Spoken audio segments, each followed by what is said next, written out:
La plupart d'entre vous pensent savoir ce qu'est l'amour. Vous le ressentez, vous le voyez partout. Mais il se passe quelque chose de curieux quand on essaie de mettre des mots dessus, de le définir vraiment et pas juste de décrire à quoi il ressemble. Il s'échappe. Ce n'est pas un défaut en vous, c'est inscrit dans la nature même de l'amour. Et reconnaître cela est le premier pas pour comprendre pourquoi la question semble si insaisissable. Allez-y, demandez à n'importe qui, c'est quoi l'amour ? Votre ami, votre mère, votre thérapeute. Ils vous diront quelque chose comme « c'est une connexion profonde ». D'accord, c'est quoi une connexion ? C'est quand deux personnes tiennent l'une à l'autre. Et que signifie tenir à quelqu'un ? Ça veut dire que vous les aimez. Vous voyez ce qui vient de se passer ? Vous avez tourné en rond. Vous utilisez le mot pour se définir lui-même. Ce n'est pas une explication. C'est juste réorganiser les meubles dans la même pièce. Essayez encore. Quelqu'un de plus malin dira que c'est un lien, un attachement, un sentiment d'appartenance. Mais ce ne sont que des synonymes. Vous ne définissez pas le cœur de l'amour. Vous lui donnez des noms différents en espérant que l'un d'eux sonne comme une réponse. Aucun ne le fait, car aucun ne vous dit ce qu'est l'amour à sa racine. Et voici le fait qui devrait vous arrêter net.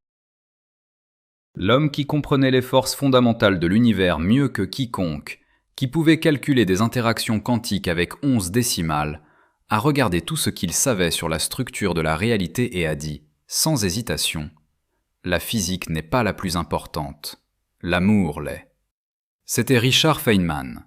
Il n'était pas sentimental. Il faisait une déclaration sur les priorités, sur ce qui compte au niveau le plus profond. Le man qui exigeait l'honnêteté de chaque équation a placé l'amour au-dessus de tout. Alors maintenant vous écoutez. Parce que si le plus grand physicien du XXe siècle dit ça, la question mérite peut-être la même rigueur que la science. Et vous découvrirez peut-être que l'amour est plus étrange et plus fondamental que tout ce qu'on vous a raconté. C'est ici que certains pensent être malins. Ils m'entendent dire que l'amour ne s'explique pas facilement, et ils dégainent la science. Ils disent « En fait, on sait exactement ce que c'est. C'est de la dopamine, de l'ocytocine, de la sérotonine. » C'est un mécanisme d'attachement piloté par la psychologie évolutionniste. Ils le disent avec une confiance absolue, comme s'ils avaient craqué le code, comme s'ils avaient pris ce grand mystère bordélique pour l'épingler sur un tableau avec une étiquette bien propre. Mais voici ce qu'ils ont réellement fait. Rien du tout. Ils ont simplement renommé le mystère et ont appelé ça une explication.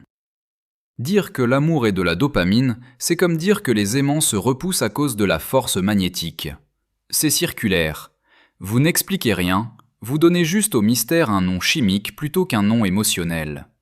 Vous n'avez pas avancé d'un pas. L'amour implique de la dopamine ? Certes. Mais pourquoi cette dopamine vous fait-elle ressentir ça ? Pourquoi une configuration particulière de neurochimie produit-elle l'expérience de la dévotion, du manque ou de la douleur atroce quand l'autre n'est plus là ? Personne ne peut répondre à ça. Les molécules décrivent le mécanisme, elles n'expliquent pas le phénomène. Dire que l'amour est de l'ocytocine, c'est comme dire que la musique est une vibration de l'air. C'est techniquement exact, et cela passe totalement à côté de tout ce qui compte. Vous ne joueriez pas une symphonie pour dire ensuite qu'elle est belle à cause de la distribution fréquentielle des ondes de compression. Vous auriez raison sur les chiffres, mais tort sur tout le reste. Même la mère de Feynman l'avait compris. Elle voyait son fils réduire l'univers à des mathématiques et elle lui a dit « Dis à ton fils d'arrêter de se remplir la tête de science, car remplir son cœur d'amour suffit. » Elle n'était pas contre la science. Elle voyait simplement que la carte n'est pas le territoire. Connaître la formule chimique n'est pas connaître l'expérience. On veut réduire l'amour pour qu'il semble gérable, contrôlable, moins terrifiant. Mais l'amour est terrifiant précisément parce qu'il résiste à la réduction. Vous pouvez cartographier chaque neurone qui s'allume. À la fin, vous n'aurez toujours pas expliqué pourquoi la perte d'un être cher peut vous briser en deux. Les modèles évolutionnistes ne l'expliquent pas. Seule l'expérience le fait, et l'expérience ne tient pas dans une équation. Mais disons que vous soyez têtu. Vous voulez forcer l'explication chimique ? D'accord. Regardons ce que la science dit vraiment. Prenez l'ocytocine, la soi-disant hormone de l'amour. On nous dit qu'elle est sécrétée quand on serre quelqu'un dans ses bras. C'est romantique, non ? Sauf que l'ocytocine est aussi libérée quand vous caressez votre chien, ou quand un soldat se lie avec son unité au combat. Elle ne fait pas la différence entre votre âme sœur et votre labrador. Alors demandez à ceux qui vous vendent cette théorie. Ce que vous ressentez pour votre conjoint est-il la même chose que pour votre chien? Évidemment que non. Le produit chimique est identique, l'expérience est un autre monde. La chimie ne peut pas expliquer la différence. Elle décrit le tuyau, pas l'eau qui coule dedans. Prenons la dopamine. Elle s'active quand vous mangez du sucre, gagnez un pari ou voyez l'être aimé. Elle ne distingue pas l'amour de l'addiction au jeu. Si l'amour est de la dopamine, alors l'amour est une machine à sous. Vous sentez au fond de vos os que c'est faux, mais le modèle chimique est incapable de vous dire pourquoi. Vous confondez le mécanisme avec le sens. Dire que l'amour est de la chimie, c'est comme dire qu'une peinture est du pigment sur une toile. C'est factuellement vrai, et ça ne dit absolument rien sur l'émotion que dégage l'œuvre. C'est décrire le système de livraison en ignorant ce qui est livré. Puis il y a l'argument de l'évolution. L'amour est un piège de nos gènes pour nous faire procréer. Mais si l'amour n'est qu'un outil de reproduction, pourquoi aimons-nous nos amis? Pourquoi pleurons-nous la mort d'un chat, l'une espèce différente qui ne portera jamais nos gènes? Pourquoi des couples de 80 ans continuent-ils de s'aimer passionnément? Si c'était une stratégie biologique, elle devrait s'éteindre quand la procréation s'arrête. Au contraire, elle s'intensifie.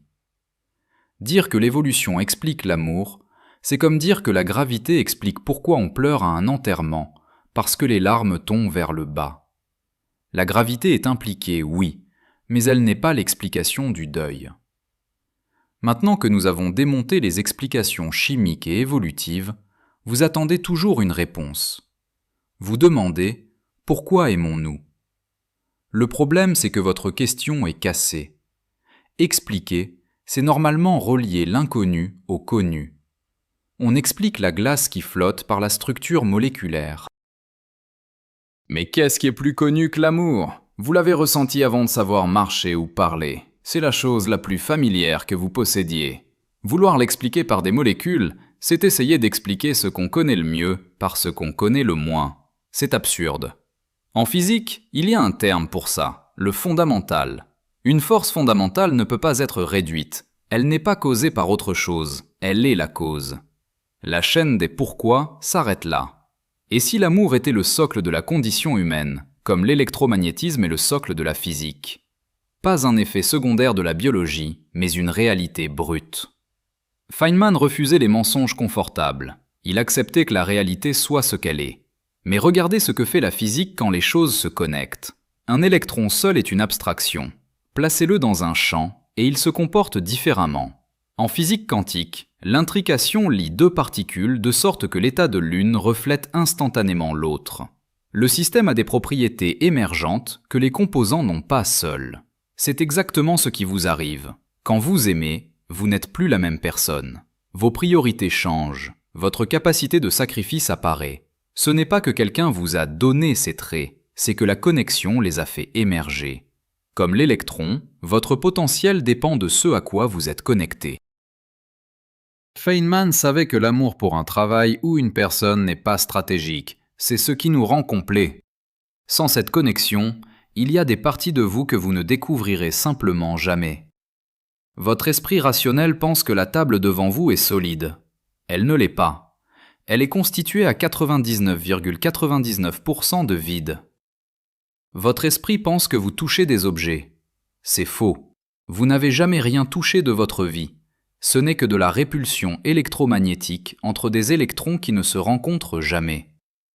Votre raison n'a pas évolué pour comprendre les champs quantiques ou la courbure de l'espace-temps. Elle a évolué pour éviter des prédateurs. Alors, quand elle regarde l'amour et dit « ça n'a pas de sens », ce n'est pas l'amour qui échoue face à la logique. C'est votre logique qui n'est pas l'outil adapté. On n'essaie pas de peser l'océan avec une balance de cuisine. Feynman l'a vécu dans sa chair. En 1946, 2 ans après la mort de sa femme Arlene, il a écrit une lettre qu'il a gardée scellée dans son bureau jusqu'à sa propre mort, 42 ans plus tard. Il y a écrit « Je t'adore ». J'aime ma femme. Ma femme est morte. Regardez ces temps. Présent, présent, passé. La grammaire se brise parce que le deuil brise la logique. Le plus grand génie de son temps ne pouvait pas réconcilier ces faits. Pas par manque d'intelligence, mais parce que l'amour se situe au-delà de la portée de l'analyse. À la fin de la lettre, il a ajouté « PS ». Excuse-moi de ne pas poster ceci, mais je ne connais pas ta nouvelle adresse. Expliquez-moi cela avec de la dopamine. Dites-moi quel avantage évolutif pousse un homme à conserver une lettre scellée pendant 4 décennies pour une femme qui n'est plus là. Vous ne pouvez pas. Ce n'est pas de la chimie, c'est quelque chose de fondamental. Voici le véritable retournement de cerveau. Vous vouliez que j'explique l'amour en le réduisant à quelque chose de plus petit, de plus gérable. Mais l'amour n'est pas le mystère qu'il faut expliquer. L'amour est l'explication de tout le reste. Pourquoi bâtissons-nous ? Pourquoi nous sacrifions-nous ? Sans l'amour, les comportements humains ne s'additionnent pas. Avec lui, tout devient cohérent. Il est le socle, la roche-mère de notre réalité. Feynman a mesuré l'univers avec une précision de 11 décimales et a trouvé une seule chose plus vaste que ces équations. Ne cherchez pas à réduire ce mystère, vivez-le, portez-le, même quand il n'y a plus d'adresse. C'est cela, la beauté brute du réel.